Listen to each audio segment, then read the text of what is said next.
사랑과 은혜가 풍성하신 아버지 하나님, 호국 보훈의 달 6월을 맞이하게 하시니 감사합니다. 지금까지 이 나라와 결혜에게 은혜를 베푸신 주님께서 오늘도 우리와 함께 하심을 믿습니다. 주님께 충성하는 모든 자들을 의로운 자로 세우시고 자비를 베풀어 주시는 거룩하신 예수 그리스도의 이름으로 기원하옵나이다. 아멘. 사도신경으로 우리의 신앙을 고백하겠습니다. 나는 전능하신 아버지 하나님, 천지의 창조주를 믿습니다. 나는 그의 유일하신 아들 우리 주 예수 그리스도를 믿습니다. 그는 성령으로 잉태되어 동정녀 마리아에게서 나시고 본디오 빌라도에게 고난을 받아 십자가에 못 박혀 죽으시고 장사된 지 사흘 만에 죽은 자 가운데서 다시 살아나셨으며 하늘에 오르시어 전능하신 아버지 하나님 우편에 앉아 계시다가 거기로부터 살아있는 자와 죽은 자를 심판하러 오십니다. 나는 성령을 믿으며 거룩한 공교회와 성도의 교제와 죄를 용서받는 것과 몸의 부활과 영생을 믿습니다. 아멘. 찬송가 41장 찬양하겠습니다.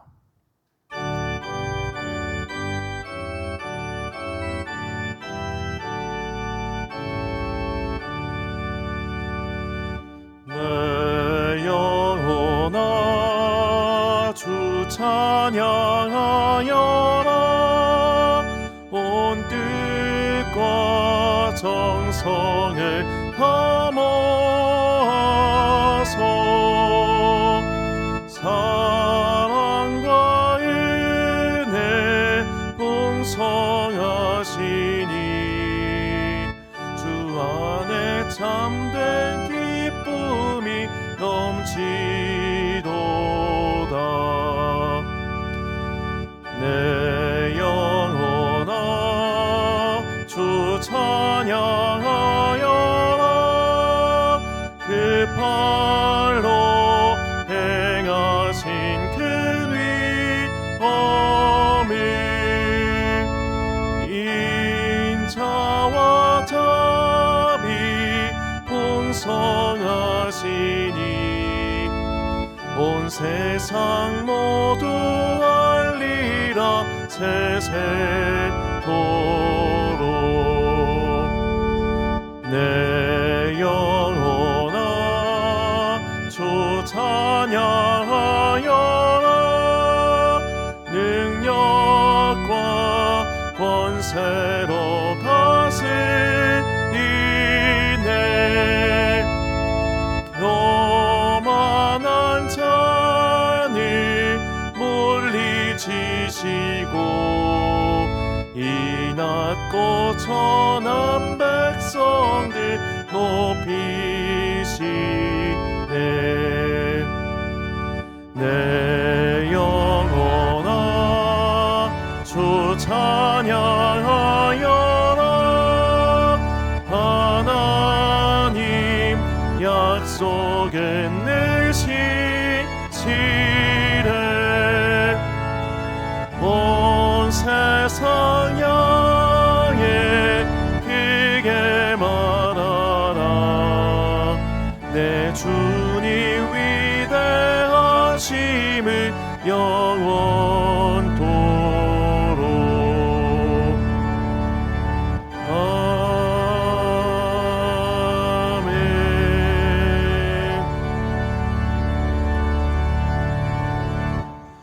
한 주간 동안 하나님과 나만 아는 죄를 고백하며 침묵으로 참회의 기도를 드리겠습니다.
함께 공동기도를 드리겠습니다.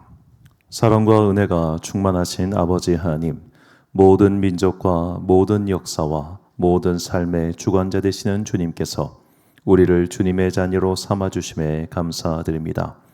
특별히 6월은 우리나라에 큰 아픔과 상처가 있었던 때입니다. 참혹한 전쟁과 폐허 속에서도 우리를 건져주사 오늘 여기까지 살게 하시고 번영의 은혜를 베풀어 주심에 감사드립니다. 이제 우리 교회에 말씀의 능력을 허락하사 세계 선교의 사명을 감당하게 하옵소서. 이제는 주님의 이름으로 사랑을 나누며 서로의 아픔을 감싸주는 민족이 되게 하옵소서. 오랫동안 이 민족 가슴 속에 축적된 시기와 증오와 다툼에서 벗어나 주님 안에서 화평을 이루게 하옵소서. 싸움을 부추기는 사람이 아닌 평화와 사랑의 사람이 되어 돌로 쪼개진 한반도를 위하여 기도하는 주의 종이 되게 하옵소서. 전쟁의 아문이 점점 커져가는 세상 나라들을 위하여 기도합니다. 자기 지역의 패권을 다투며 더 많은 이익과 권력을 위해 남의 피 흘리기를 주저하지 않는 악한 자들을 막아 주소서. 그들의 악한 손을 꺾으사 전쟁의 소식이 그치게 하옵소서. 주님의 강한 손으로 악한 자들을 다스리사 평화의 기쁜 소식이 다시 전 세계에 울려 퍼지길 소망합니다. 우리뿐만 아니라 지구상의 모든 사람들이 주님 안에서 기뻐하고 찬양하며 감사함으로 살기 소망합니다.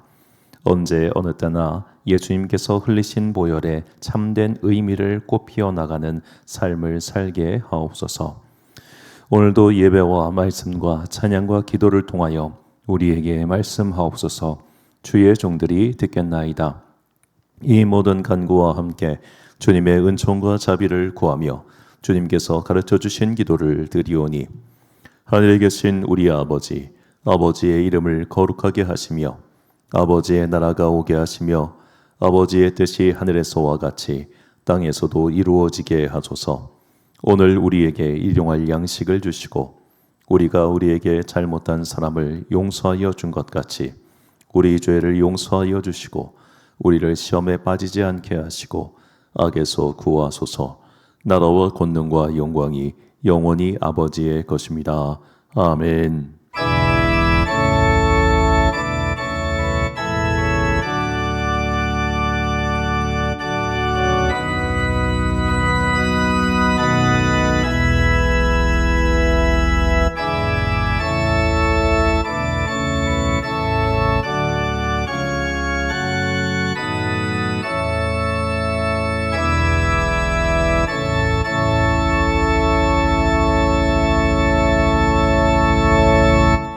사제의 말씀 선포하겠습니다.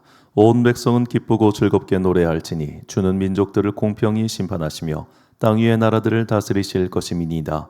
하나님이여, 민족들이 주를 찬송하게 하시며 모든 민족으로 주를 찬송하게 하소서. 아멘. 호국보훈의 달 6월입니다. 이 시간만큼은 더욱 교회와 공동체를 생각하는 큰 마음을 지니고 살아가길 소망합니다. 우리는 우리만을 위하여 주님의 자녀가 된 것이 아님을 잊지 말고 공동체를 통하여 나타나는 하나님의 은혜와 축복을 깨닫는 지혜로운 주님의 자녀가 되시길 축원합니다.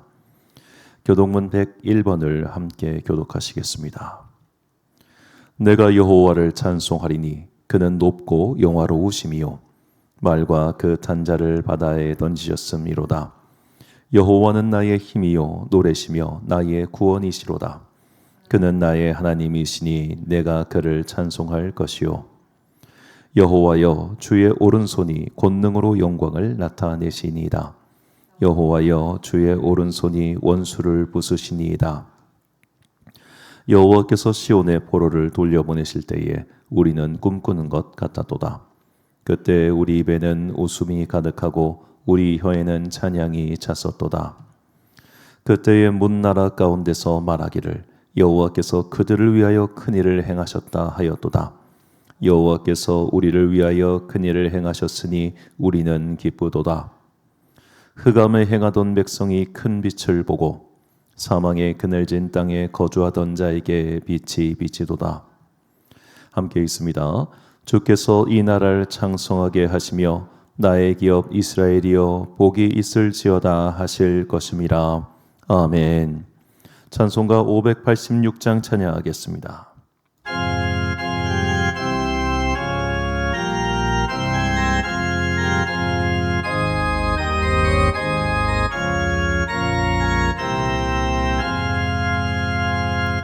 어느 민족도 고개나 결단할 때 있나니 참과 거짓 싸울 때에 어느 편에 설 건가 주가 주신 새 목표가 우리 앞에 보이니 빛과 어둠 사이에서 선택하며 살리라. 고상하고 아름답다 진리 편에 서느니 진리 위에 억압받고 명예익 잃어도 비겁한 자 물러서나 용감한 자 고세게 낙심한 자 돌아오는 그날까지 서리라.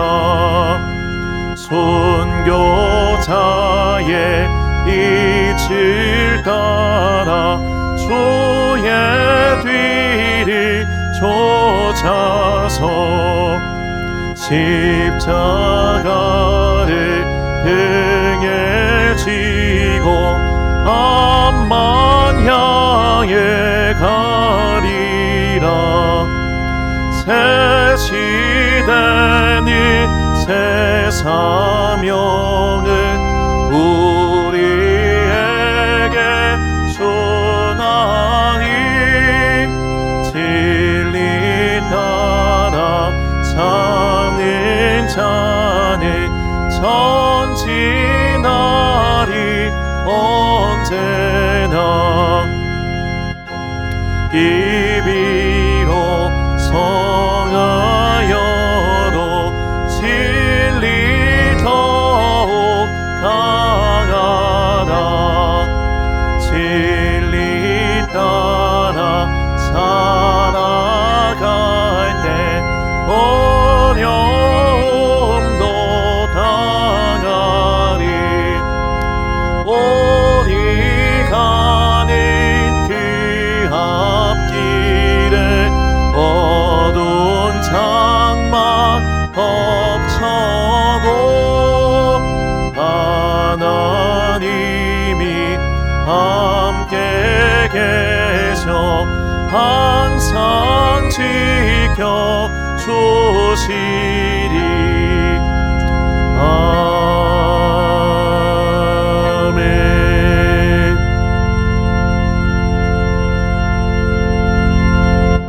제한좀 원하신 무대입니다. 김종학 시사인 가정에서 주정금 드리셨습니다. 오미영 시사인 가정에서 주정금 드리셨습니다.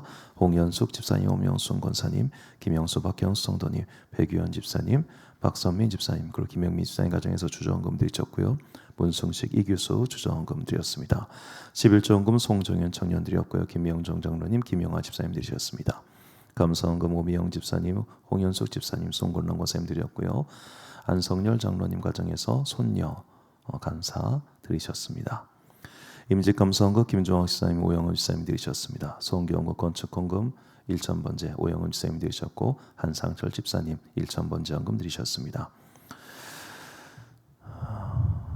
다가오는 어린이 여름 성경학교 광고 말씀드리겠습니다. 어린이 성경학교 대상은 미취학 아동부터 초등학생까지로 날짜는 7월 11일 토요일 교회에서 하루 동안 진행합니다. 이를 위한 교사 강습회가 천안아산노의 교사 강습회는 6월 13일 오는 이번 주 토요일 오전 9시부터 8시까지 온양 제1교회에서 있고요. 그리고 교회 자체 교사 강습회는 6월 28일 주일에 있습니다. 이제 어린이 여름 성경학교 위해서 이제 한 달여 남았는데 기도 부탁드리겠습니다. 성가대 2부 예배 때 실시한다는 점 다시 한번 말씀드리고요. 이제 다음 주가 창립 6주년 기념주일이자 오후 4시 30분에 임직 예식이 있습니다. 이날 성도님들 꼭 함께해 주셔서 자리 함께해 주시고 또 임직하는 분들을 위해서 기도 부탁드리겠습니다. 다음 주 창립 기념주일에 1부와 2부 예배 때 성찬 예식이 있습니다. 직장인 전도회사 이제 수요일 오전 예배 후에 이곳에서 있습니다. 직장인 간식데이라는 이름으로 계속해서 간식 나눠주고 하는 행사를 할 건데요. 이걸 위해서 또 함께 기도 부탁드리겠습니다. 교회 1열 의자 앞에 있는 가림막 이렇게 구매를 했습니다. 그래서 지금까지 1년에 가림막이 없어가지고 1열에 앉아 계신 분들이 거의 없으셨는데 이제 가림막을 설치해서 앞자리도 앉을 수 있게 해놨으니까 앞자리도 꼭 앞자리에서 꼭 또 예배 드려주시기를 부탁드리겠습니다. 지난주에도 광고했지만 이번 주 토요일 날 건강한 대한민국이라는 주제로 거룩한 방파제 운동이 서울시청 앞 광장에서 있습니다. 거룩한 방파제 운동은 이제 동성 간의 합헌 결혼을 막기 위한 기독교인들의 거룩한 공동체 모임입니다. 혹시라도 이 모임이 진보 정권을 반대하는 어떤 정치 성향의 운동이 아닐까 염려하는 분들도 계시는데 절대 그런 게 아니고요. 이 거룩한 방파제 운동에 가장 많은 인원이 모였을 때는 보수 정권 때였다는 것을 꼭 잊지 마시고 이것은 이제 어찌 보면 진보와 보수와 관계없이 사실 많은 특히 이제 시대의 흐름이 동성 간의 결혼을 합법화하고 어떤 성적 지향의 자유와 이런 걸 추구하는 쪽으로 가고 있기 때문에 우리나라가 이렇게 되면 안 된다라고 하는 결사적인 의식을 가지고 막는 기독교 연합 집회입니다. 우리가 이제 임직식 전날이라 시간 관계상 제가 가긴 했었는데 이전에는 이번 주는 토요일은 도저히 못 가는 상황이라 어떤 이 집회를 위해서 기도해 주시고 현장 참여가 어려우신 분들은 유튜브로라도 꼭 라이브 함께 해주시면서 기도 부탁드리겠습니다. 드린 예물 위하여 봉헌 기도 드리겠습니다. 사랑과 은혜가 충만하신 아버지 하나님 참으로 감사합니다. 호국 보훈의 달 6월을 맞이하게 하시고 또한 특별히 우리 교회의 생일인 또 6월달을 이렇게 맞이하게 하시니 감사합니다. 이제 다음 주에 창립 6주년 행사와 또 첫 번째 항종직 임직 감사 예배를 드립니다. 주님께서 지난 세월 동안 참으로 우리에게 많은 은혜를 베풀어 주셨고 이렇게 함께하는 사람들을 붙여주셔서 이 행사를 치를 수 있게 해주시니 감사합니다. 항종직으로 임직되는 성도들 위해 지혜와 능력 더하여 주시고 그들의 섬김을 통하여 아름다운 교회가 세워져 나가게 하여 주옵소서. 함께하는 성도들에게는 귀한 믿음의 본이 되게 하시고 뒤따라오는 성도들에게는 믿음의 이정표가 되게 하여 주옵소서. 이제 여름에 교회의 여러 가지 행사를 위하여 기도합니다. 7월에 있을 어린이 성교학교와 8월에 있을 청소년 캠프를 위해서 주님께서 함께하여 주시고 능력 베풀어 주시고 기적의 은혜를 베풀어 주옵소서. 우리 아이들이 그 행사를 통하여 하나님을 더욱더 사랑하게 하시고 믿음의 가치를 깨닫게 하시고 삶의 방향을 하나님께로 돌리키는 거룩한 기적의 역사가 일어나게 하여 주옵소서. 우리가 간절히 바라는 것은 이 세상의 복이 영화가 아니라 하나님 나라에서 마침내 받게 될 의의 면류관, 은혜의 면류관이오니 우리 모든 성도들이 항상 그것을 사모하고 기리며 그 거룩한 은혜를 향하여 날마다 나아가는 주의 백성들 되게 하여 주옵소서. 오늘도 주님 앞에 거룩한 예물을 들고 나온 당신의 백성들에게 복과 은혜를 베풀어 주옵소서. 우리가 이 예물을 드리는 것은 우리의 마음이 이 세상의 돈과 명예에 성공해 있지 아니하고 오직 하나님께 있음을 증거함이오니 이 예물 기뻐 받아 주시고 언젠가 우리의 삶이 곤고해졌을 때 하늘의 창고를 여사 우리의 삶을 풍성히 채워주시기를 간절히 소망하오며 이 모든 말씀 우리 구주 예수 그리스도의 이름으로 기도드립니다. 아멘.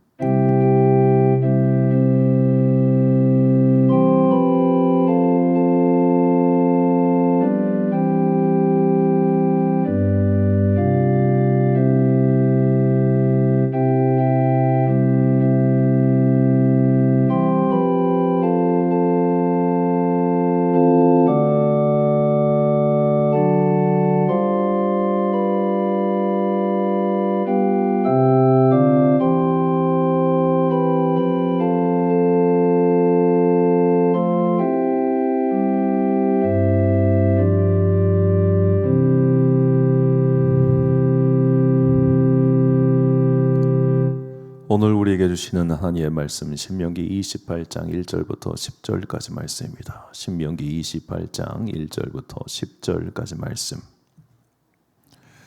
저와 함께 한 절씩 교독하시겠습니다. 내가 내 하나님 여호와의 말씀을 삼가 듣고 내가 오늘 내게 명령하는 그의 모든 명령을 지켜 행하면 내 하나님 여호와께서 너를 세계 모든 민족 위에 뛰어나게 하실 것이라. 내가 내 하나님 여호와의 말씀을 정종하면 이 모든 복이 내게 임하여 내게 이르리니 성읍에서도 복을 받고 들에서도 복을 받을 것이며 내 몸의 자녀와 내 토지의 소산과 내 짐승의 새끼와 소와 양의 새끼가 복을 받을 것이며 내 광주리와 떡반죽 그릇이 복을 받을 것이며 내가 들어와도 복을 받고 나가도 복을 받을 것이니라. 여호와께서 너를 대적하기 위해 일어난 적군들을 내 앞에서 패하게 하시리라. 그들이 한 길로 너를 치러 들어왔으나 내 앞에서 7길로 도망하리라. 여호와께서 명령하사 내 창고와 내 손으로 하는 모든 일에 복을 내리시고 내 하나님 여호와께서 내게 주신 땅에서 여호와께서 내게 맹세하신 대로 너를 세워 자식의 성민이 되게 하시니 이는 내가 내 하나님 여호와의 명령을 지켜 그 길로 행할 것임이니라. 땅의 모든 백성이 여호와의 이름이 너를 위하여 불리는 것을 보고 너를 두려워하리라. 아멘. 내가 거룩한 방파제입니다 라는 제목으로 하나님의 말씀 선포하겠습니다. 자, 어제는 6월 6일 현충일이었습니다. 자, 현충일은 국가를 위하여 이제 온몸을 바치신 순국 선열을 기리는 날이죠. 국가의 공휴일입니다. 자, 그런데 토요일이 공휴일이고 또 주일이 공휴일인 경우 우리는 월요일을 대체 공휴일로 하는 것을 많이 봤죠. 그렇다면 이번에 현충일이 토요일인데 어째서 내일 6월 8일이 정상 근무일, 대체 공휴일이 아닐까요? 이유가 뭘까요? 바로 현충일은 애사, 국가의 슬픔을 기념하는 날이기 때문에 슬픔은 기념하는 날에 대해서는 대체 공휴일로 지정하지 않는다라고 하는 참으로 예의 바른 법령이 있기 때문입니다. 이처럼 6월 달에는 우리는 우리나라에 일어난 여러 가지 슬픔과 비극을 기리는 시간을 갖습니다. 왜냐하면 6월 25일이 한국 전쟁이 발발한 때이기 때문이죠. 불과 76년 전입니다. 76년 전인 1950년 6월 25일에 북한의 남침으로 인해서 이 땅에 많은 피가 흘렀고 수많은 사람들이 죽었습니다. 그 전쟁을 기념하고 그리고 그 슬픔을 잊지 않기 위하여 우리는 6월 달을 호국 보훈의 달로 지키고 있는 것이죠. 자, 76년 전에 일어난 전쟁이지만 우리는 이 전쟁이 그냥 그럴 때 일어났구나, 우리 할아버지 때 그런 전쟁이 있었구나 라고 쉬이 넘길 수는 없습니다. 왜냐하면 이제 2차 세계대전 이후 전 세계가 긴 평화의 시기, 물론 그 평화 기간 동안 여러 국지전들이 있었습니다만 사실 국지전이었는데 이제는 그런 국지전적인 전쟁이 아니라 각 지역의 패권을 다투는 패권 전쟁이 본격적으로 시작됐다고 보는 사람들이 굉장히 많기 때문입니다. 자, 러시아의 우크라이나 침공. 그 당시의 사람들은 불과 이게 몇 년 전입니까? 4년 전인가요? 러시아가 우크라이나를 침공할 거라 상상을 하지 않았습니다. 왜냐하면 경제적으로 서로 맞물려 있기 때문에 이쪽을 때리면 너도 경제적으로 타격이 큰데 때리겠어? 에이, 그럴 리가 없지 라고 생각했는데 실제로 때렸고 지금까지도 전쟁을 하고 있습니다. 여러모로 예상이 빗나간 전쟁이죠. 그리고 미국과 이란이 서로 긴장감이 고조되는데 사람들은 또 이랬습니다. 에이, 설마 미국이 이란을 침공하겠어? 이란이 호르무즈 해협을 맞으면 전 세계 유가가 폭등하고 미국도 그것 때문에 경제적 타격이 이만저만이 아닐 텐데 설마 치겠어? 쳤습니다. 자, 그러니까 이제 사람들은 또 다른 전쟁 발발 지역을 주목하고 있습니다. 어딜까요? 바로 중국과 대만입니다. 자, 중국과 대만 해협. 이 대만 해협은 중국이 무려 1957년부터 열심히 빼앗기 위해서 노력하고 있는 곳입니다. 왜냐하면 그들이 이제 뭐 중화 일체를 내세우면서 대만의 어쩌면 영주권을 인정하지 않는 것 맞는 분명한 이유가 뭐냐면 저 대만 해협을 점령, 여기 지금 센가쿠 열도라고 나와 있죠. 그 옆에 있는 게 대만 해협인데 저 대만 해협을 점령하면 누구의 목줄을 틀어질 수 있느냐? 한국과 일본의 목줄을 틀어질 수 있기 때문입니다. 저 대만 해협을 봉쇄하면 우리나라 유럽 쪽에서 오는 그 기름 모든 선박이 90 거의 100%죠. 그게 다 대만 해협을 통해서 오거든요. 그 대만 해협 사이에 또 작은 대만과 그 작은 섬들이 있다고 합니다. 그 섬들도 중국이 점령을 못했어요. 거기부터 점령을 해야 되는데 그 정도로 대만이라고 하는 곳을 오랫동안 중국은 노려왔습니다. 거기만 틀어지면 그야말로 이 동북아의 패권을 자기네들이 다 쥘 수 있기 때문이죠. 거기가 막히면 이제 이렇게 삥 돌아가야 되는데 그러면 어마어마한 물가가 상승이 되고 그러면 중국은 여기 틀어맞으면 한국과 일본을 자기들에게 경제적으로 강하게 복속시킬 수 있기 때문이죠. 이래서 대만 해협을 그들은 강력하게 원하고 있는 겁니다. 그리고 이번에 미국과 중국의 시진핑 주석과 도널드 트럼프 대통령의 회담이 얼마 전에 있었죠. 그때 대만 문제를 기자가 묻자 글쎄 뭐 대만을 도와줄 의사가 없는 것처럼 또 도란프 씨는 말씀하셨습니다. 정말로 이 세계의 정세가 앞으로 어떻게 될지 굉장히 불안해지는 대목이죠. 그리고 이런 와중에 우리는 우리와 딱 마주하고 있는 북한을 주목하지 않을 수가 없습니다. 사람들은 북한의 핵무기가 굉장히 위협적이라고 말하지만 저는 사실 핵무기보다 더 위협적인 게 북한의 포입니다. 대포. 제가 이제 포병 장교여서 그렇게 더 보는 것도 있겠습니다만 핵무기 같은 경우는 여하튼 미사일로 발사를 해야 되다 보니까 여러 미사일 기지를 미리 관찰하고 있으면 그게 그냥 하루아침에 그냥 1분 만에 타격할 수 있는 게 아니거든요. 미사일을 설치하고 발사대에 놓고 쏘는 데까지 걸리는 시간이 필요합니다. 잠수정 같은 경우는 잠수정에 쏘는 것 같은 경우도 일단은 감시가 용이하죠. 그런데 대포는 아니에요. 대포는 왜냐하면 이미 다 방열이라고 해가지고 설치가 돼 있거든요. 놓고 쏘면 됩니다. 1분도 안 걸립니다. 그럼 그거 놓고 쏘면 일단 서울은 우당탕탕 되죠. 한 50km 정도 날아가기 때문에 쑥쑥 그쪽 경기 북쪽이랑 서울 쪽은 초토화가 되는 겁니다. 그러니까 우리나라에서 전쟁의 개념은 기본적인 개념은 이거예요. 네가 날 쳐? 그럼 너도 죽어. 내가 혼자 곱게 안 죽어. 너랑 같이 죽을 거야. 이게 우리나라 전쟁 개념입니다. 한마디로 말하면 전쟁이 나면 우리도 망하고 너도 망하게 할 거야라고 하는 개념인 겁니다. 우리도 망한다는 거예요.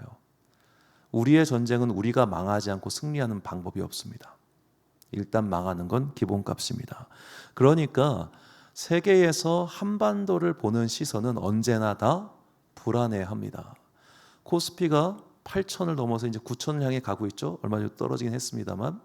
자, 그런데도 세계에서는 우리나라 빼고 세계인들은 다 쟤들 저렇게 잘 나가는 것 같지만 언제 한 방만 저 위쪽 사람이 미친 짓을 하든 아래쪽 사람이 미친 짓을 하든 한 명만 미치면 여기는 우당탕탕 되는 곳이니까 마치 모래 위에 지은 성 같은 거죠. 우리는 이처럼 사실은 불안한 상황 속에서 살고 있는 나라라는 것을 우리는 절대로 잊어서는 안 됩니다. 우리가 이렇게 살고 있는 삶의 터전이 참 불안하구나, 되게 어렵구나라는 것을 인지하고 나야 우리는 비로소 하나님의 은혜를 발견할 수 있습니다.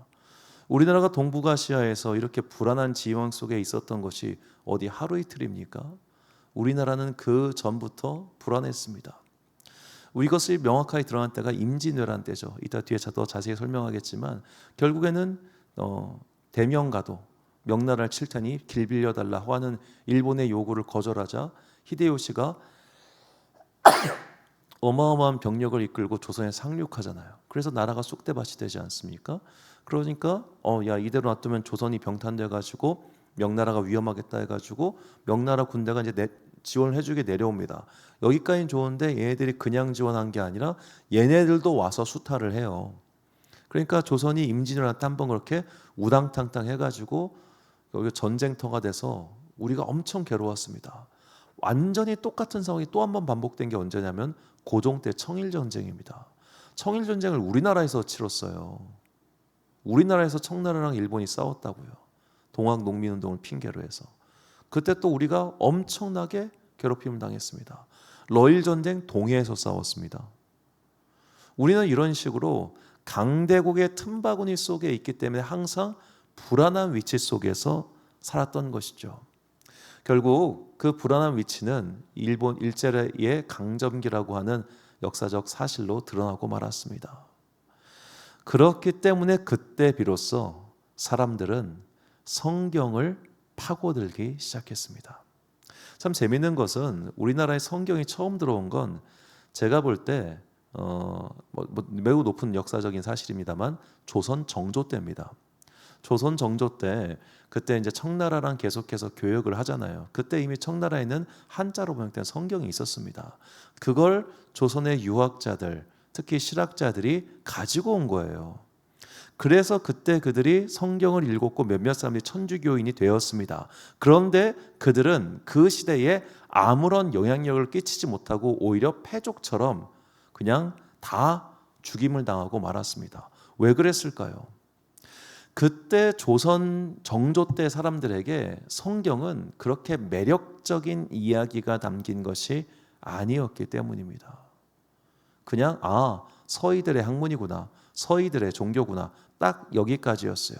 그러나 일제강점기 무렵, 즉 조선이라고 하는 나라가 그야말로 풍전등화였고 러시아, 미국, 프랑스, 기타 등등 여러 나라들이 와가지고 프랑스가 건드렸다가 그리고 미국이 건드렸다가 청나라가 건드렸다가 러시아가 건드렸다가 일본이 건드렸다가 이 와중에서 사람들은 괴로웠던 거죠.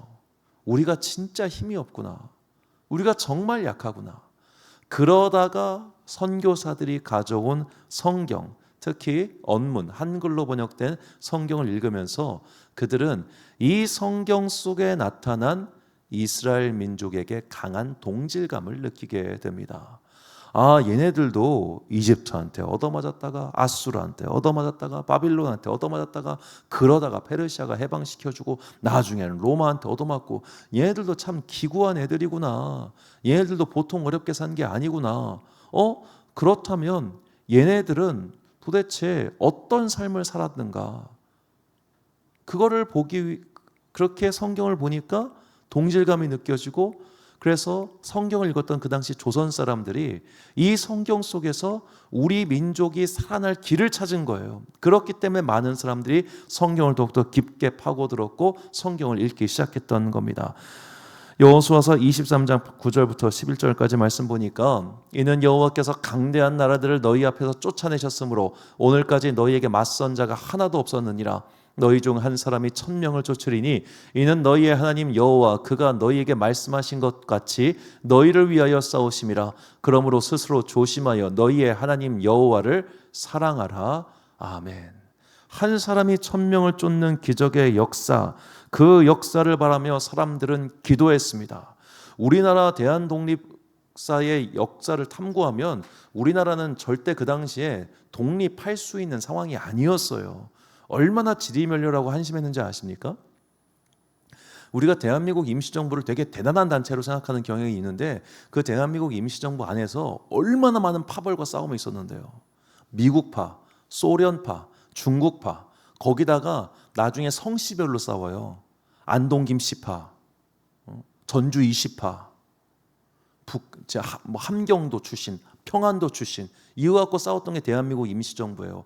아무런 힘도 사실 발휘하지 못했던 그냥 괴뢰정부, 그 이상도 그 이하도 아닙니다. 만주의 독립군도 서로 파벌로 싸워요.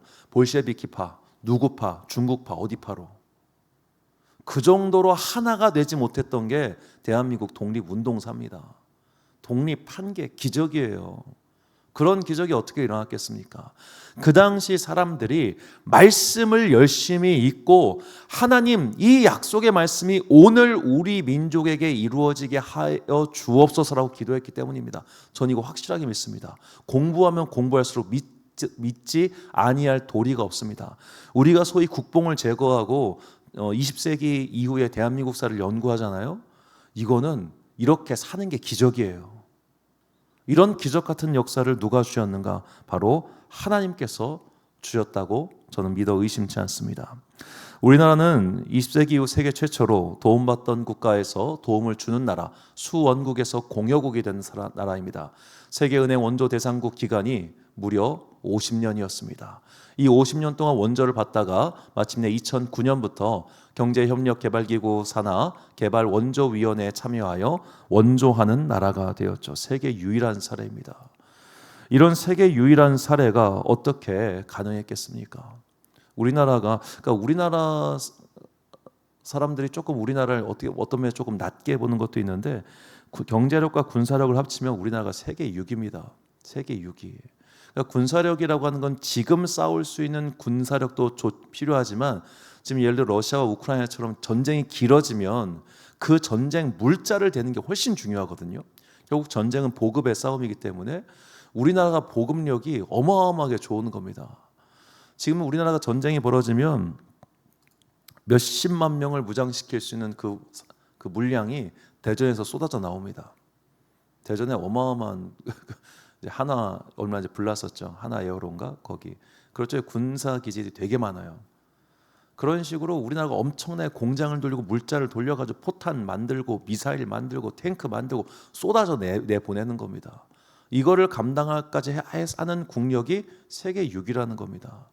참고로 중국이랑 일본 제외하면은 이 아시아권에서 우리나라를 대적할 나라가 한 군데도 없습니다. 한 군데도. 그러니까 누가 그런 말해요. 우리나라 국력 그대로 만약에 저 캄보디아나 저쪽 베트남 쪽에 갖다 놨다 그쪽 지방 다 제패한다고. 패권국가. 옆에가 하도 세서 그렇지 우리도 어마어마한 패권국가예요. 그 정도로 강한 민족이 강한 나라가 되었습니다. 이것에 대해서 어느 목사님이 이렇게 말씀하신 적이 있습니다. 우리나라가 눈부시게 발전한 이유는 부지런한 국민성과 뛰어난 정치 지도자와 또 하나님의 도우심 때문이었다라고 말씀하세요. 제가 3번은 절대적으로 동의하는데 1번과 2번은 동의를 못합니다. 왜냐하면 역사적으로 우리나라만 부지런합니까? 아닙니다. 다른 나라도 충분히 부지런합니다. 뛰어난 정치 지도자에 대해서는 더군다나 해석이 갈리죠. 다른 나라는 뭐 뛰어난 정치 지도자가 없어서 지금까지 어렵게 사는 겁니까? 우리나라가 이렇게 어려운 환경에서 지금 이제 세계 GDP로 기준으로 세계 15위의 경제 대국이 된 것은 전적으로 하나님의 도우심과 은혜가 아닐 수가 없는 겁니다. 우리는 정말 그거를 조금만 양심적으로 객관적으로 공부하면 마치 우주 과학자들이 양심적으로 공부한 사람들은 신의 존재를 인정하듯이 우리나라 역사를 양심적으로 공부하는 사람들은 하나님의 은혜를 의심하지 아니할 도리가 없어요. 지금 말할 때 똑바로 했나? 그러니까 하나님의 은혜를 생각할 수밖에 없다 이 말입니다. 하나님께서 이 나라를 도와주셨고 또 지금까지도 함께해 주셨습니다. 자, 이것에 대해서 좀 연구를 하다가 얼마 전에 그 예일 대학교에서 역사를 가르치고 있는 노르웨이 출신의 오드 아르네 베스타, 이름도 어려워요. 오드 아르네 베스타의 제국과 의로운 민족이라고 하는 책을 읽었습니다. 이 제목은 이 하버드대 강연의 자료인데 한중관계 600년사를 연구한 자료입니다. 저는 예전에는 미국의 어떤 교수가 한국사 연구한 거는 거들떠도 안 봤습니다. 니들이 우리 역사를 어떻게 한다고. 그런데 이제는 자료가 엄청 많아져가지고 또 이제 미국 사람들도 한자 문화권에 대해서 연구가 많이 늘어나면서 좀 개념을 많이 알게 된 것 같아요. 그래서 되게 재미있게 읽었는데, 자, 의로운 민족은 누굴까요? 바로 한민족, 한반도에 살던 우리를 뜻합니다.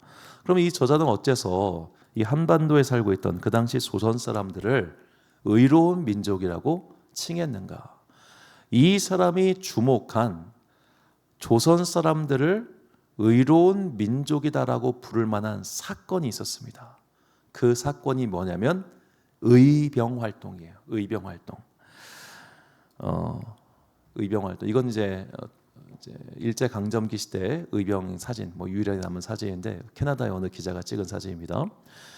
의병이 우리나라 역사에서 처음 등장한 건 고려 시대라고 합니다. 그런데 고려 시대는 뭐 어떻게 보면 뚜렷한 이제 기록물이 남아 있지 않고 기록물로서 명확하게 남아 있는 것은 바로 임진왜란 때죠.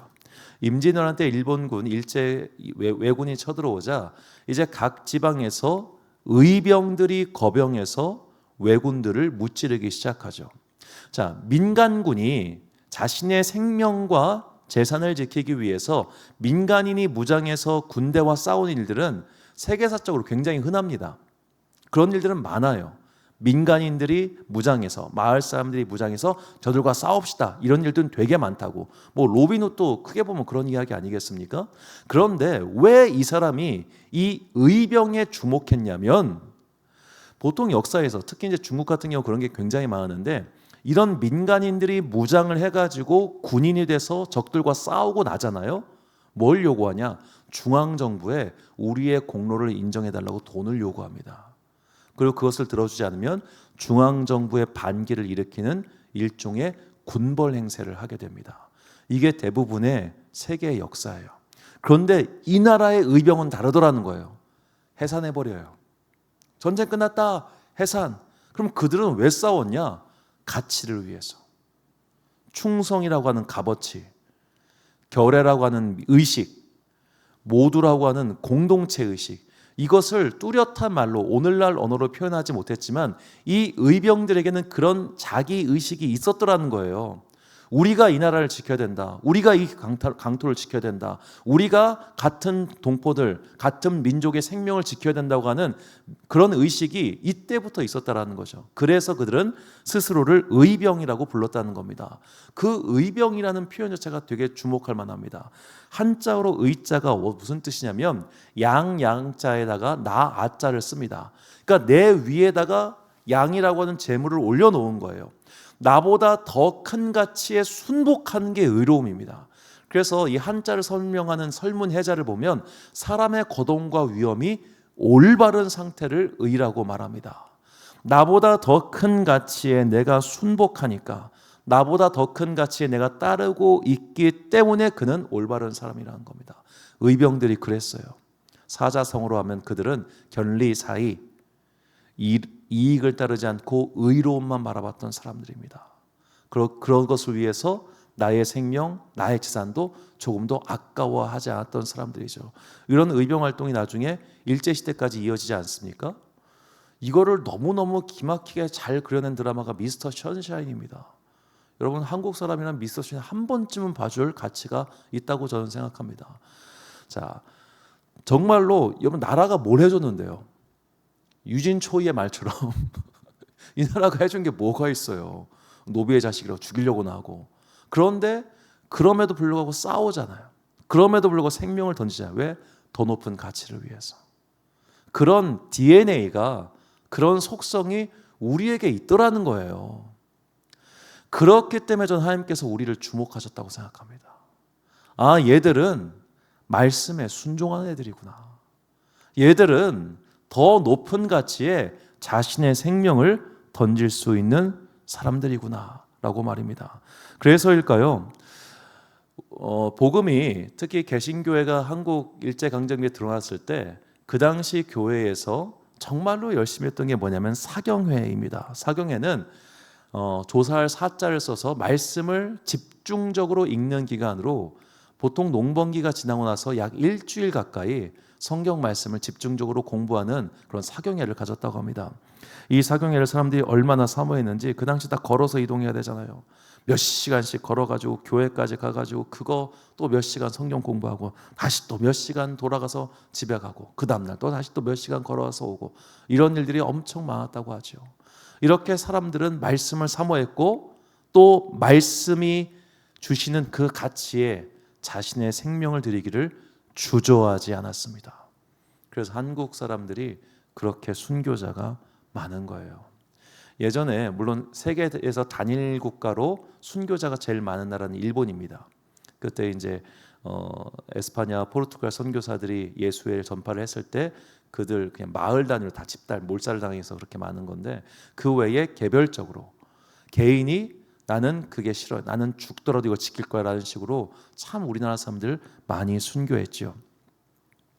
그렇게 우리에게는 말씀에 더 높은 가치에 순종하는 그런 습성이, 아주 좋은 문화가 있는 겁니다. 자, 우리는 바로 이 시대에 그 가치를 지켜야 됩니다.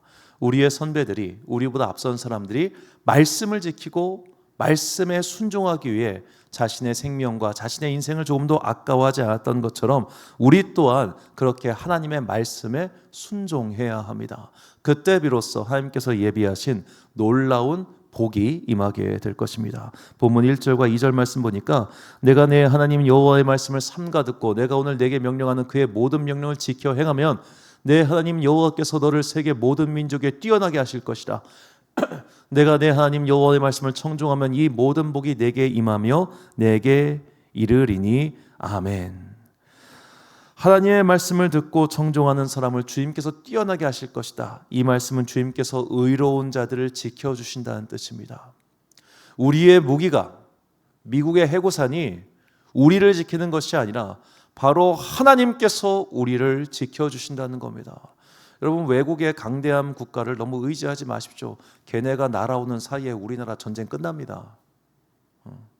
미국에서 항공모함 출발해서 도착하기 전에 이 나라는 최소한 40%도 50% 이상의 괴멸적 타격을 받습니다. 우리나라 전군의 약 50%가 개전 48시간 이내에 소멸해요. 우리나라 작전 계획 보면 대부분 48시간, 72시간밖에 주어져 있지 않습니다. 왜? 그 사이에 일단은 상비군 다 전멸. 그게 기본 계획이에요. 그 다음 나머지 시간에 예비군 모이고 미국군 날라오고 그래서 승리한답니다. 그럼 최소한 10만 명은 3일 내에 사망한다는 이야기입니다. 그런 게 이루어지길 바랍니까? 끔찍하잖아요. 상상만 해도. 그런 일이 이루어지지 않는 것은 미국에서 강력한 해무사를 주기 때문이 아니에요. 저쪽에서 미친 척 하면은 그거 오기 전에 끝나요. 우리는 죽어. 우리는 이미 죽어요. 그때쯤 되면. 그런 일이 벌어지지 않도록 우리를 지켜주신 분이 누구냐? 바로 하나님이시라는 겁니다. 전쟁 자체가 일어나지 않도록 우리에게 평강을 주시는 분, 바로 하나님. 그렇다면 우리가 하나님께 그런 복을 받기 위해서는 당연히 우리가 하나님의 법도를 준수하고 하나님의 법도를 따르는 의로운 백성이 되어야 한다는 것이죠. 성경에서 의롭다라고 번역한 헬라어 디카이오시네, 그리고 히브리어 체데크의 뜻은 법을 준수하고 의무를 이행하는 시민의 미덕이며 공정하고 공평하고 참된 재판장의 공의를 뜻합니다. 하나님께서는 법 준수하는 자들을 칭찬해 주십니다. 법을 준수하지 않는 자들에게 벌을 내리시는 거죠. 그렇게 자신의 법을 따르는 백성들을 자신의 백성으로 삼아 주십니다. 오늘 본문 9절 말씀 보니까 여호와께서 내게 맹세하신 대로 너를 세워 자기의 성민이 되게 하시리니 이는 내가 내 하나님 여호와의 명령을 지켜 그 길로 행할 것임이니라. 성민, 성스러울 성자에 백성 민자를 씁니다. 히브리어로는 암카도시, 거룩한 백성입니다. 자, 우리를 하나님의 거룩한 백성이 되게 하십니다. 왜? 우리가 의로운 자가 되면, 우리가 하나님의 법도를, 하나님의 말씀을 준수하는 의로운 자가 되면 하나님께서 우리를 당신의 거룩한 백성으로 삼아주시고 이제 우리에게 본격적으로 평안과 안전이라고 하는 복을 내려주신다는 겁니다. 본문 12절부터 14절까지 말씀을 보면 여호와께서 너를 위하여 하늘의 아름다운 보고를 여시사 내 땅에 때를 따라 비를 내리시고 내 손으로 하는 모든 일에 복을 주시니 내가 많은 민족에게 꾸어줄지라도 너는 꾸지 아니할 것이요 여호와께서 너를 머리가 되고 꼬리가 되지 않게 하시며 위에만 있고 아래에 있지 않게 하시리니 오직 너는 내가 오늘 내게 명령하는 내 하나님 여호와의 명령을 듣고 지켜 행하며 내가 오늘 너희에게 명령하는 그 말씀을 떠나 좌로나 우로나 치우치지 아니하고 다른 신을 따라 섬기지 아니하면 이와 같으리라. 아멘. 자, 이와 같이 하나님의 뜻에 순종하는 의로운 자가 될 때 우리는 하나님께서 예비하신 복을 나 홀로 받는 것이 아니라 함께 받게 될 것입니다. 함께. 나 혼자 잘 먹고 잘 사는 이렇게 중요합니까? 이 나라가 망하면 어떡할 거예요? 그러니까 나라고 하는 개인이 행복하기 위해서라도 이 공동체가 함께 잘 살아야 되는 겁니다. 제가 이제 우리 지역 분들이 자주 드리는 말씀이 있는데 지금 탕정, 배방, 그리고 여기 천안, 삼성 디스플레이 캠퍼스가 있죠. 여기에 정확한 숫자는 알 수 없습니다만 고용된 직원 숫자만 해도 3만 명 이상입니다. 3만 명. 3만 명 이상이 되는 본사가 있고요. 자회사까지 포함하면 삼성 디스플레이 관련 종사자만 5만 명이라고 그렇게 이야기를 합니다. 자, 그러면 저 기업 망하면 어떻게 되겠어요? 이 천안아산은 박살이에요. 박살. 유령도시 되는 거예요. 자, 이게 공동체 의식입니다. 그러니까 내가 잘 살기 위해서도 쟤도 잘 살아야 돼요. 함께 잘 사는 겁니다. 함께. 나 홀로 독존할 수 없는 게 이 세상의 법칙입니다.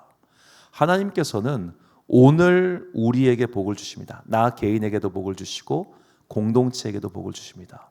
그래서 우리는 공동체에게도 복을 주십사 기도해야 됩니다. 왜? 공동체가 복을 받아야 나도 복을 받기 때문이에요. 함께 복을 받는 거예요.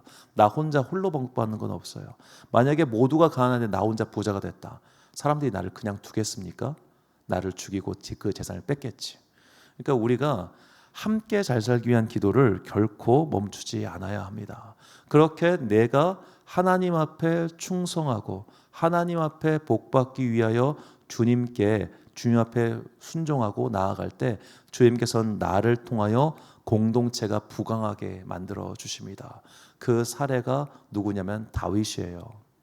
자, 다윗이 왕이 되기 전까지 이스라엘은 사실상 동네북이었습니다. 아말렉이 와서 치면 치고 블레셋이 와서 치면 쳤습니다. 그러나 다윗이 왕이 되고 나서 그 주변 나라들 전부 평탄하게 만들었습니다. 그가 남다른 무력을 갖고 있었기 때문입니까? 남다른 군략이 뛰어났기 때문입니까? 아닙니다. 그가 하나님께 순종하는 사람이었기 때문입니다. 그가 하나님께 순종하는 사람이었기 때문에 주님께서 그에게 복을 주셨고 그 주변 모든 것들을 평화롭게 만들어 주셨습니다. 그가 개인적인 실수로 말년에 고통을 당할 때 그의 아들 압살롬이 그를 배반하고 그를 죽이려고 할 때 그는 도망치는 와중에서도 어쩌면 마음 한구석에서 평화를 가질 수 있었습니다. 왜? 하나님께서 약속하신 바가 있었고 하나님께서 그를 이대로 버리지 않으실 것이라고 하는 믿음과 확신이 있었기 때문입니다. 그래서 다윗은 말합니다. 시편 3편 6절과 7절 말씀 보니까 천만이 나를 에워싸 진친다 하여도 나는 두려워하지 아니하리다. 여호와여 일어나소서 나의 하나님이여 나를 구원하소서 주께서 나의 모든 원수의 뺨을 치시며 악인의 일을 꺾으셨나이다. 아멘. 자, 이 시편 기대의 기도 말씀이 오늘 우리의 기도 제목과 우리의 고백이 되어야 합니다.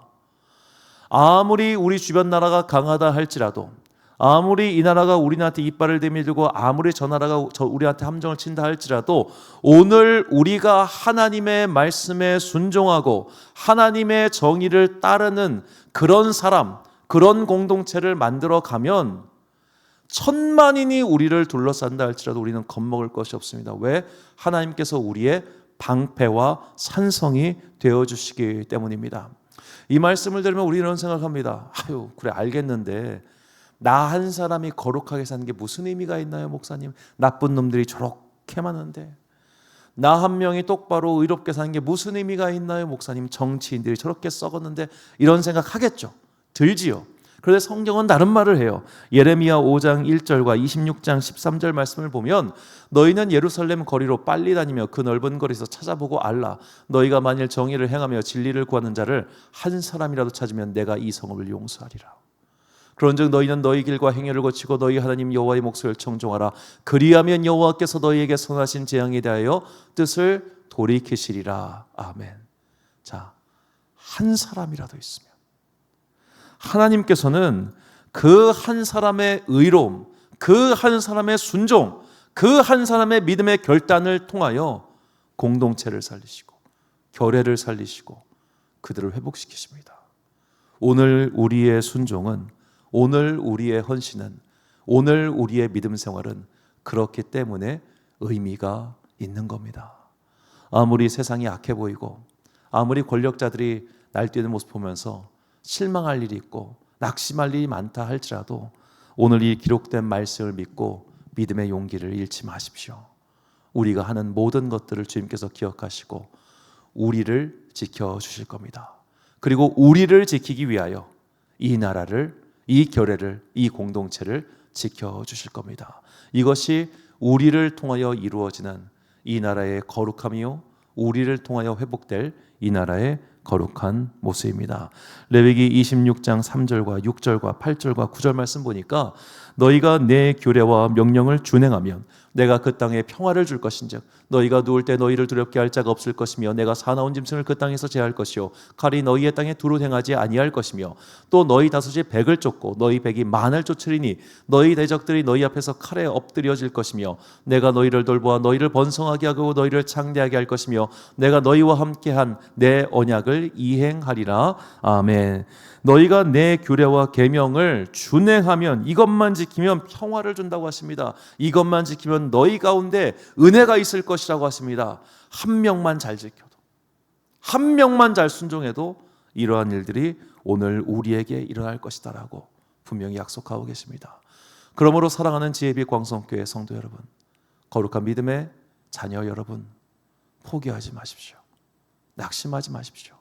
세상이 이렇게 썩었는데 나 혼자 믿음을 지키는 것이 도대체 무슨 이유가 있겠습니까? 이것이 무슨 의미가 있겠습니까? 나도 그냥 저들처럼 살랍니다. 그런 식으로 자포자기하지 마십시오. 바로 당신의 믿음을 보시며 당신의 헌신을 보시며 당신의 노력을 보시며 하나님께서는 모두를 살려주실 것입니다. 이것이 하나님께서 그 한없는 은혜로 세상을 다스리시는 방법입니다. 이런 믿음의 회복을 간절히 소망했던 이사야 선지자의 말씀이 이 험악한 세상 속에서, 어두워져가는 세상 속에서 거룩한 방파제가 되어 어둠의 세력을 막고자 하는 우리 모두의 간구가 되기를 간절히 소망합니다. 결단의 말씀 이사야 32장 15절부터 17절까지 말씀 함께 봉독하겠습니다. 시작. 마침내 위에서부터 영을 우리에게 부어주시니 광야가 아름다운 밭이 되며 아름다운 밭을 숲으로 여기게 되리라. 그때 정의가 광야에 거하며 공의가 아름다운 밭에 거하리니 공의의 열매는 화평이요 공의의 결과는 영원한 평안과 안전이라. 아멘. 사랑하는 지혜빛 광성교회 성도 여러분, 그리고 이 예배 함께 드리고 계신 귀한 주님의 자녀 여러분, 6월 호국 보훈의 달을 맞이하여 이 결례와 공동체를 지키기 위한 우리의 믿음의 결단을 시작합시다. 오늘 내가 나의 삶의 자리에서 악한 자들의 파도를 막는 거룩한 방파제가 될 때 주님께서는 우리의 순종과 우리의 믿음을 보시고 우리의 공동체를 지켜주실 것입니다. 우리의 믿음은 결코 헛되지 않습니다. 헛되지 않기 때문에 우리는 다시 한번 용기를 낼 수 있습니다. 그 거룩한 믿음의 승리, 하나님의 일하심을 바라보며 오늘 나의 삶의 자리에서 끝까지 말씀을 지키고 믿음을 지키는 거룩한 방파제들이 되시기를 예수님의 이름으로 축원합니다. 우리 함께 찬양 나의 백성이다 겸비하여 이 찬양 올려드리시면서 함께 기도하겠습니다.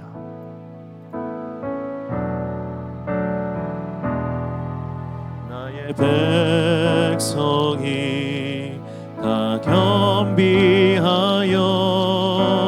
내게 기도하며 나의 얼굴을 구하여서 그 악한 길 떠나며 하늘에서 듣고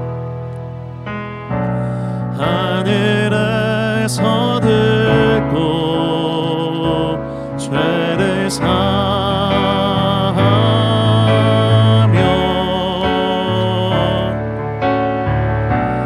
그들의 땅에 거치리라.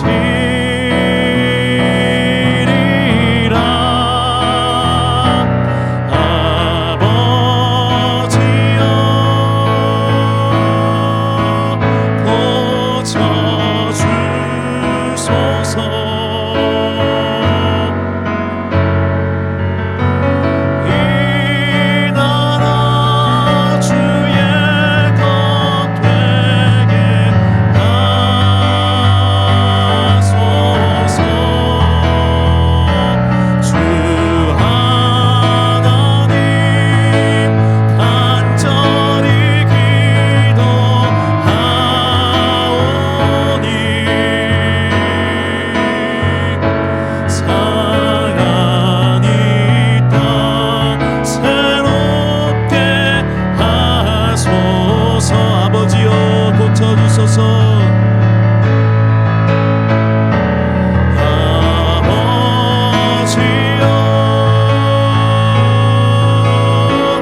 고백하겠습니다. 주님, 내가 거룩해지겠습니다. 내가 하나님의 의로운 종이 되겠습니다. 내가 하나님의 말씀에 순종하겠습니다. 그러니 주여 우리의 수고 헌신을 보사, 우리의 믿음을 보사, 우리의 결례와 공동체 가운데 사랑과 평애와 은혜를 달라고 우리 같이 주여 한번 부르짖고 기도하겠습니다. 주여, 할렐루야. 선한 풍성하신 아버지 하나님, 이 나라와 이 결례 공동체 가운데 평화의 복음을 내려 주옵소서. 평화의 은혜를 내려 주옵소서. 고시통탄 우리를 향해 포고와 총구와 미사일들이 되고 있는 저 나라들로부터 우리를 건져 주시옵시고, 세상 나라의 권세와 세상 나라의 무리가 세상 나라의 극한 강력한 것들이 우리의 평화에 기대한 것이 아니라 오직 여호와 하나님만이 우리의 평화 주시는 능력의 주임이심을 믿게 하여 주시옵소서. 우리가 우리의 성을 다시 한번 달게 넣고 하나님의 보호하심을 뵙건대 여기까지 이루었사오니 다시 한번 더욱더 거룩하게 주님 앞에 나와서 주님 말씀에 순종하며 말씀을 찾아 듣고 그 말씀을 통해 내 삶을 변화시키는 거룩한 역사가 일하게 하여 주시옵소서. 우리의 말씀에 순종하는 백성입니다. 거룩함에 순종하는 백성입니다. 의로움에 순종하는 백성입니다. 하나님 앞에 내 자신을 드릴 수 있는 사람들이었습니다. 그러니 지금 다시 한번 우리가 하나님 앞에 나 자신을 드릴 수 있는 민족되게 하여 주옵소서. 하나님 앞에 나 자신을 드릴 수 있는 사람들이 하여 주옵소서. 과거에 우리의 믿음의 선배들이 그렇게 나 자신을 함께 드림으로 말미암아 주님께서 그들의 복을 주셨던 것처럼 오늘 우리 또한 그런 동일한 복을 받기를 원하니 이제 나를 주님께 드리게 하시며 이제 나도 함께 증거하게 하여 주옵소서. 그 대가로 우리 집과 그의 평화와 은혜가 임하게 될 것입니다. 주님, 나 자신을 함께 순종할 수 있는 거룩한 믿음의 역사가 우리가 임하게 된 거니 이 시간 기도하는 모든 사람들에게 그 순종의 은혜와 복을 더하여 주시옵소서. 사랑원에 풍성하신 아버지 하나님, 참으로 감사합니다. 이 시간 우리에게 다시 한번 말씀 앞에 순종하는 믿음의 결단, 하나님 나라를 위해 나 자신을 내어드릴 수 있는 헌신의 결단이 임하게 하여 주옵소서. 우리는 이렇게 우리보다 더 높은 가치에 나 자신을 내어드릴 수 있는 의로운 민족이었습니다. 그렇기 때문에 주님께서 우리를 주목하셨고 20세기 우리에게 어마어마한 복을 주셨음을 믿습니다. 불과 50년 만에 우리는 완전히 새롭게 변화되었습니다.